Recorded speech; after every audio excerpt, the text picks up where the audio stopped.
Ni saa 7 kamili saa za Afrika Mashariki. Hujambo na karibu ndani ya Switch Adhuhuri. Jina langu ni Joel Chacha, mfasiri kwa lugha ya ishara ni Michael Maidhia. Kuna mengi tumekuandalia hii leo, lakini kwanza hizi hapa taarifa kuu.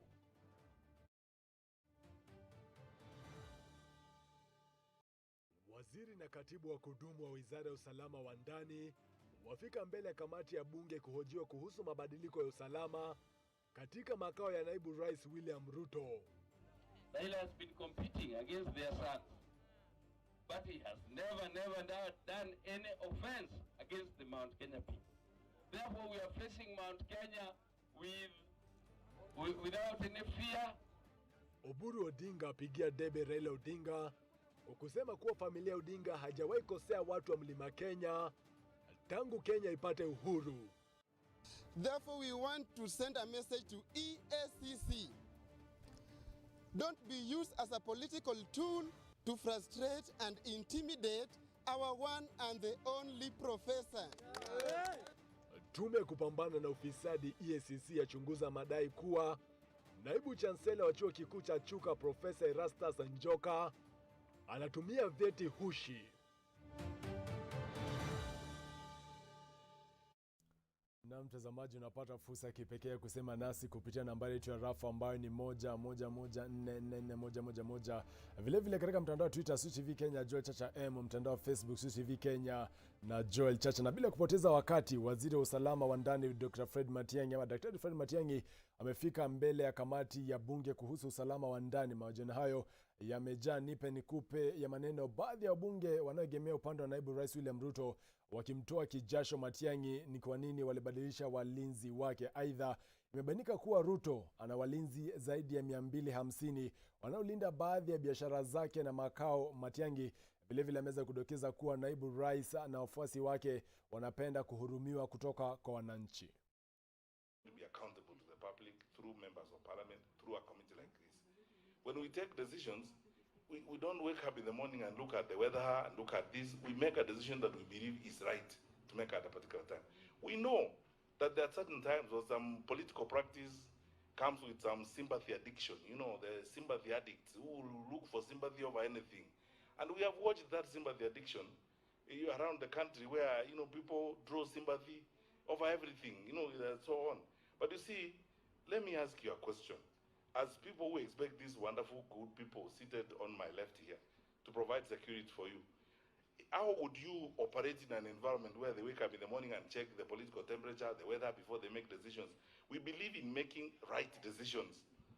And the decisions that are right and necessary will be made, regardless of the time they are made. And as I keep saying, we in the security sector, we don't do this work to be popular. We would rather be right than popular. We want to do what is good for the country, what is good for the officers that we have been given to look after. If I had an opportunity and explained to you and Mr. Chairman went into details about how this decision was reached you will be very happy with us, because you will know that we have made very serious considerations. And this Inspector General, this gentleman seated to my left here, is a very considerate and very responsible public servant. So to cast aspersions and say, oh, you know, why was this done and so on, this is not a whimsical decision. It was a culmination.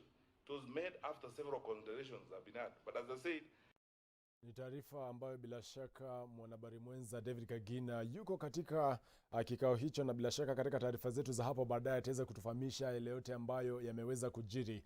Tukisalia bungeni, kamati ya haki na sheria katika bunge la kitaifa imepitisha majina ya makamishna wa IBC wanne, hii ikiwa ni Juliana Cherera, Francis Madhenge, Irene Cherop na Justus Abonyo. Hii ni baada ya kuwafanyia uchunguzi na kuwa wameweza kufikisha ripoti hiyo katika bunge la kitaifa ili kujadiliwa. Uchunguzi huo ama uchaguzi wao utaweza kurahisisha utendakazi wa IBC, kwani idadi itatimia ili kufanikisha matayarisho ya uchaguzi mkuu wa Agosti mwaka kesho. Kulingana na sheria, watapishwa na jaji mkuu kabla ya kuingia ofisini, na wataweza kuchukua nafasi za Roslyn Akombe ambaye alijiondoa mwaka 2017, Margaret Mwachanya, Paul Kurgat na naibu mwenyekiti Consolata Maina ambao vilevile waliweza kujiuzulu hapo baadaye mwezi wa 4 hivi mwaka 2018.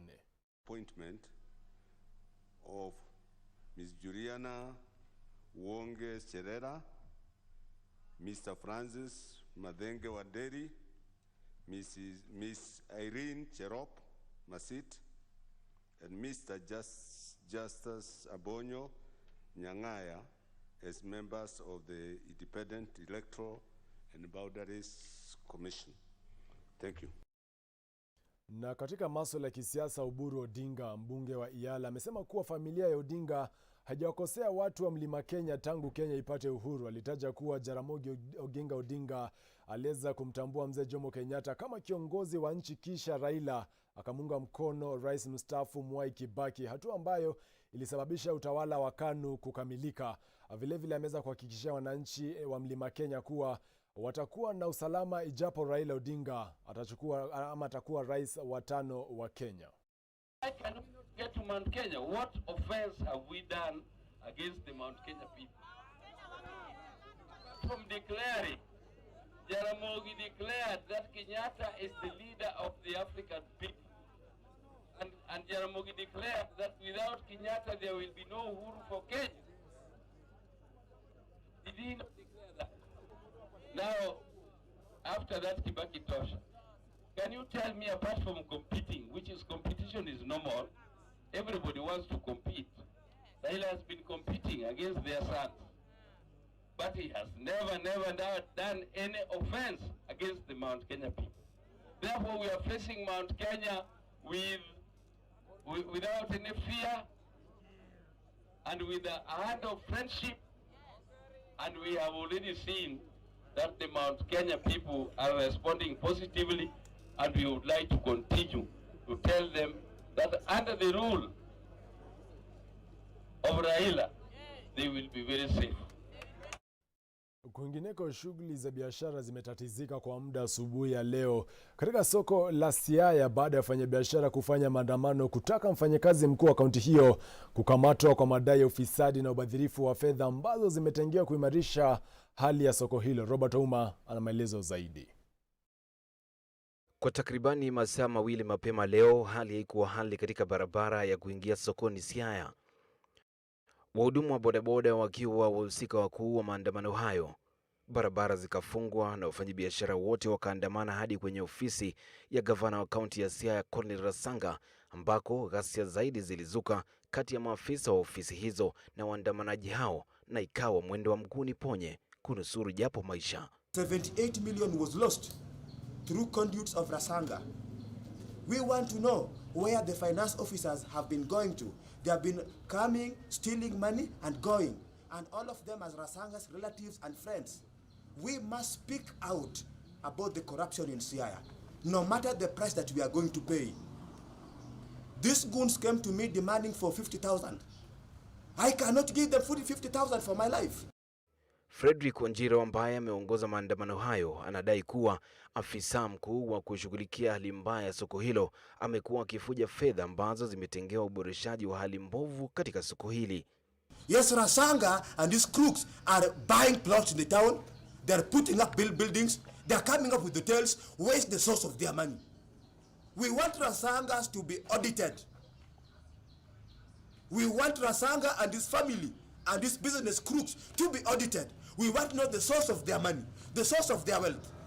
And we want to know why those people who have been adversely mentioned by, it has been read in the newspapers, it has been mentioned by fellow officers working in the governor's office. Why is it that these people have not been called, summoned to say their position? Ojiro ambaye anauguza majeraha madogo kutokana na fujo hizo za mapema leo amekashifu gavana Rasanga kwa kunyamazia ufisadi ambao unaendelea kukithiri kwenye kaunti hiyo na hata kukandamiza sekta na idara mbalimbali. Robert Ouma, runinga ya Switch. Tuachane na hayo hivi sasa, mtazamaji, tuangazie masuala ya afya. Hospitali ya Ruai Family imefungwa na bodi ya KMPDC kwa madai kuwa imehusika katika uzaji wa chanjo kinyume na mwelekeo uliotolewa na waziri wa afya Mutahi Kagwe. Hospitali hiyo itasalia kufungwa kwa muda usiojulikana, huku chifu eneo hilo akisimamishwa kazi. Wagonjwa waliokuwa wamelazwa katika hospitali hiyo vilevile wameweza kuhamishwa kwenda vituo vingine vya matibabu. Hiyo chanjo ilipatianwa na watu ambao na waaguzi wale ambao wamepatiwa ruhusa ama wamefika cheo ya ruhusa ili wachaji hawa watu. na watu wamefurahi zaidi, wako na furaha zaidi. Hata wananiuliza, tafadhali wakili Mureu, ukienda huko ukipata, tafadhali tuletee. Naomba kwa hisani kubwa, serikali tafadhali tuache mambo ya siasa. Mimi nimesimama na chama ya UDA. Mimi ni secretary wa chama ya UDA. Lakini mambo ya UDA, mambo ya ODM, mambo ya Jubilee itakuja wakati wake. Tafadhali tushikane mikono, viongozi wa hapa Gatanga, Murang'a mzima, tushikane, kwa sababu kama maofisi ya serikali ya kaunti imefungwa, kama maduka na mabiashara zimefungwa, tafadhali, kama tunazika watu kila siku, nini tunagojea? Tafadhali. Wakili Mureu amejitolea kutuletea hiyo shindano kwa sababu ya wale watu hawawezi wakafika kwa hospitali, na sasa anaambiwa ati amefanya vibaya. Kama amefanya vibaya, wewe unaenda kumwambia amefanya vibaya, si ufanye vizuri utulete. Huku visa vya maambukizi ya korona vikiendelea kuongezeka katika sehemu mbalimbali nchini na idadi ya vifo kuongezeka, wenyeji wa Thika na Wakenya kwa ujumla wameweza kupewa wito wa kutilia mkazo sheria za kujikinga kutokana na maambukizi ya korona, na haswa kuhimizwa kujitokeza kupokea chanjo dhidi ya virusi hivi. Kauli hiyo imeweza kutolewa na mbunge wa Thika Patrick Wanaina, huku foleni ndefu zikiendelea kushuhudiwa katika vituo mbalimbali vya kutoa chanjo eneo bunge la Thika. COVID is here, so the only thing I can tell you, and I have talked about this before, you have said stick to your mask, you have said keep distance, you have said use sanitizer, but even as you do that, please keep to the jab. It is very, very important. I've gone to a lot of places where people come with their masks. By the time you sit down and you are given tea or food to eat, you remove your masks and forget everything else. However, if you have the jab, you are protected. Na mtazamaji, dakika 10 zimekatika tangu tuanze matangazo yetu ya siku ya Adhuhuri, na hivi sasa tunachukua mapumziko mafupi. Tutarejea na mengi, usibanduke.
What is important, and the Speaker of Senate knows as much, and he said that this belongs to the National Assembly, and that's why we are on top of this. The minister should ignore it.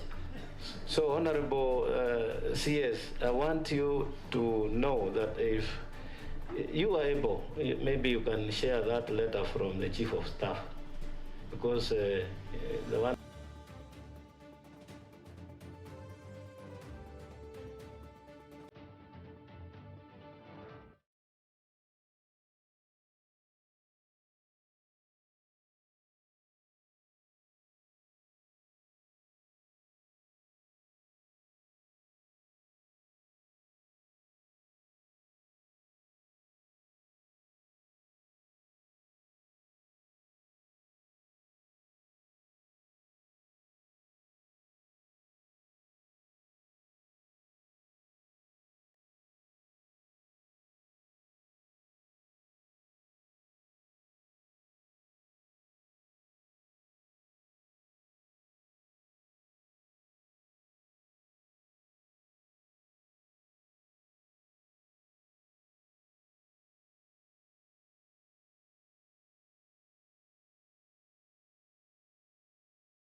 Karibu tena ndani ya Switch Adhuhuri. Jina langu ni Joel Chacha, mfasiri kwa lugha ya ishara ni Michael Maithia.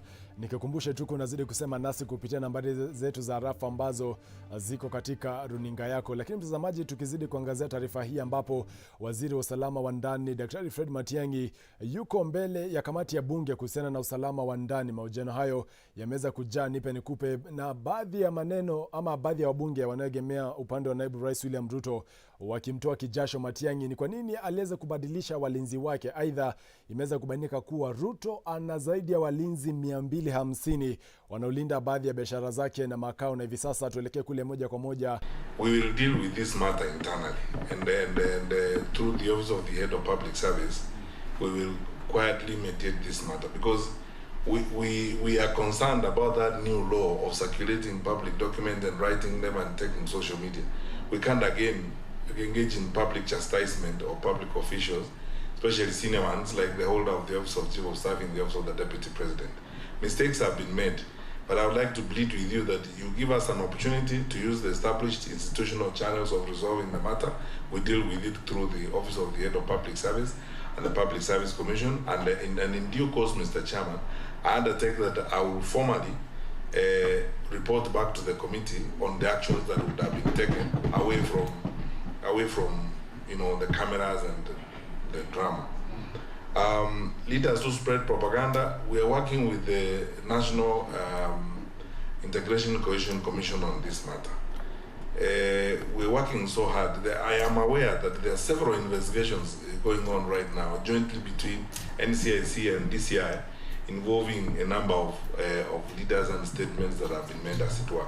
I've said this several times before. You are our security committee, and we agreed that we are going to have a retreat at some point at which we will tell you the different protocol we want to apply this year, because we want to support the situation where we ourselves seek orders to bar certain people from contesting public office or to be declared unfit to hold public office on account of their conduct and their behavior. It is not a one-day affair. It's a journey that we all need to walk to. We will achieve more and faster through consultative work and counseling each other and speaking to each other. But where it becomes very difficult, of course the law will help us as we go along. So I suggest, Mr. Chairman, also with your kind indulgence, that again, when we come before you next time with NCIC, I'll ask the chair of NCIC to prepare a separate report on what they're doing on this work and how far they have gone in terms of identifying culpable individuals who then would be brought to account in this respect. The administration police, of course, Honorable Kaluma, the AP are one of our well-trained teams across the country. I speak passionately and strongly for all police officers in Kenya. Our level of training, Mr. Chairman, there are countries in the region that are coming to us to train for them, to share experiences with them, to offer them our resources. Some of you went to a training institution in Kanyonyo the other day, for example. How many countries in the region have achieved that kind of capacity of training? And the people we are training there on border patrol, collaborating with several institutions across the world. I mean, it's world-class training that we are offering our police officers. That is why we are proud of the work that our police officers are doing on our borders, especially the border patrol team between us and Somalia. You saw what we were doing in Mombasa last week, to be able to track down, working within a multi-agents framework, track down terrorists and stop them in their tracks before they access vital installations. We have men and women who are committed, who run towards danger when we all run away from it. And I would hate a situation where we look like we are besmirching or talking down, one group as opposed to the other, as it were. They are all doing a fantastic job. They are wonderful people for whom we should be grateful to God and whom we should support as we do. And the AP, of course, are a fantastic lot of people, as it were. What do prison warders do? Prison warders are security people. They are trained. Naam, ni waziri wa usalama wa ndani Daktari Fred Matiang'i ambaye anafanya mahojiano na kikao cha wabunge, na ameweza kudokeza jambo muhimu hapo, ambapo anasema kuwa naibu rais William Ruto, kati ya wale wote ambayo yashahudumu katika ofisi hiyo, yeye ndiye ana idadi kubwa ya walinzi, ikiwa ana jumla ya walinzi 257, na vile vile Matengi ameweza kudokeza kuwa wale ambao waliweza kuhudumu ikiwemo Jaramogi Oginga Odinga aliweza kuwa na jumla ya maafisa 30, Joseph Murumbi akakuwa na maafisa 22, Daniel Moi maafisa 34, Mwai Kibaki 26, Joseph Karanja 22, George Saitoti alikuwa na jumla ya maafisa usalama 30, Musalia Mudavadi ambaye pia ameweza kuonyesha hiari yake ya kuwania urais mwaka 2022 alikuwa na jumla ya maafisa 22, Michael Amalwa akawa na maafisa 22, vile vile Mudi Awori 22, Kalonzo Musyoka alikuwa na maafisa usalama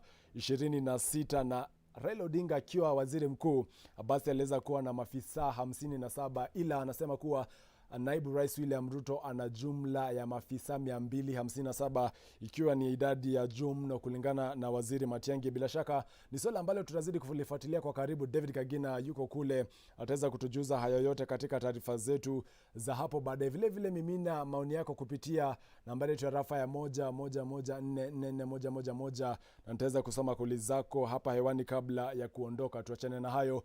Chuo cha sayansi na teknolojia cha Masinde Muliro kimebuni mbinu za kukabili virusi vya korona katika jamii kupitia utafiti unaoendelea kufanywa na wahadhiri pamoja na wanafunzi chuoni humo. Wakizungumza wakati wa kongamano la mitandaoni lililojumuisha wahadhiri, wanafunzi na wataalamu wa afya katika chuo hicho, naibu chansela wa chuo hicho Solomon Shibairo na mkurugenzi wa utafiti Peter Buhala wamesema chuo hicho kimepiga hatua kubwa katika utafiti unaonuia kupunguza pengo la mawasiliano kuhusu tandavu ya korona.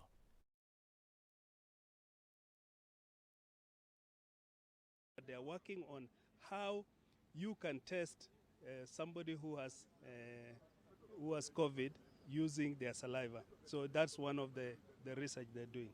We have also other researchers which are looking at how we can use sports, and that's my area, how we can use sports as a way of improving wellness. So we are able to do in our laboratories rapid antigen tests. The only thing that curtails us is availability of kits. They are expensive to the county government, but the little they have, they give us. So we do it to our staff and the like. Secondly, we also have scientists who are ready to engage in research and contribute to the vaccination. We're developing our own vaccine in the country. They are ready. All we need is finances, and we complete our side. They are looking at platforms that could be useful in terms of helping universities to come up with new methods of teaching online without having a problem, as it were at the beginning of the outbreak. Kwingineko, zaidi ya wagema 6 wakiwemo walevi wamekamatwa na lita 1000 ya pombe haramu kuharibiwa kwenye operesheni ya msako wa pombe haramu iliyoongozwa na naibu kamishna wa Kakamega ya Kati Ngalia Ndaya katika mtaa mmoja viungani mwa mji wa Kakamega. Akizungumza na wanahabari baada ya kuongoza operesheni hiyo, Ngalia ametoa onyo kali kwa wagema watakaopatikana wakiendeleza biashara hiyo haramu, akisema kuwa wataendelea na msako wa kila siku.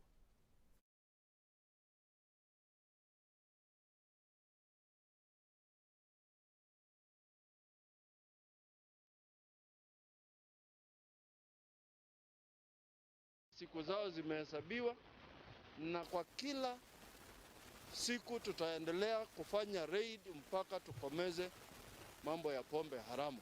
Kama hapa raid imefanywa leo asubuhi saa 3 na watu walikuwa walevi tayari, na hiyo haitakubaliwa kuendelea kama. Kirudi nyumbani kwa shoto mikepe, pombe yako na mwaka. Watoto wangu waenda wapi? Kwa wezi. Nyinyi mlisomea pombe, alafu mnakuja kumwaka pombe. Mnasomea pombe, alafu mnakuja kumwaka pombe. Mnakuja kuchukua honga kila siku. Nikiosha tu hiyo mikepe ndio napata unga yangu. Tafadhali serikali, mtusaidie. Sokoni na Odhiambo, ukienda club, maaskari wameingia, ofisa. Tutaiba. Ningeomba serikali isaidie hao ambao hawana kazi, watafute kazi, wakienda kwa kazi hawezi kuamkia pombe kunywa. Hivi sasa tuangazie taarifa hii. Tume ya kupambana na ufisadi EACC imeagiza naibu chansela wa chuo kikuu cha Chuka Profesa Erastus Njoka kuwasilisha vyeti vyake vya masomo baada ya madai kuwa Njoka anatumia vyeti hushi vya masomo. Wanafunzi wa chuo hicho wameweza kukashifu wanaohusisha na siasa duni, wakimtetea Njoka kama kiongozi aliye na maadili ya masomo ya kiwango cha juu. Chuo hicho kinachangia pakubwa katika maendeleo tharakanithi, hivyo wakazi wamesema huenda uchumi ukaathirika pakubwa. With the allegations and the propagandas that are spreading around that our professor is fake. This fake allegation is touching directly on comrades, both the undergraduates and the graduates. Where do you want us to go if you tell us that we are doing fake degrees? Because if professor is fake, then our degrees are also fake. Not allow people to get political mileage using the university. Na tunataka tuulize watu ya kwamba kama mtu uko na sera, tafadhali uza sera zako. Please let us leave these political attentions that we are attracting kwa kujaribu kuharibu jina ya university. We have very economy being controlled at Chuka. It's because of this. Shirika la mawasiliano la Safaricom kwa ushirikiano na serikali ya kaunti ya Kiambu imezindua rasmi mradi mpya uliokarabatiwa kwa huduma za uzazi katika kituo cha afya cha Rironi. Kituo hicho kimejengwa kwa gharama ya milioni 3 na kinaweza kuhudumia zaidi ya wagonjwa 150 kwa siku. Ni sehemu ya mpango wa Safaricom wa kuongeza upatikanaji wa huduma bora za afya, hasa kwa huduma za uzazi.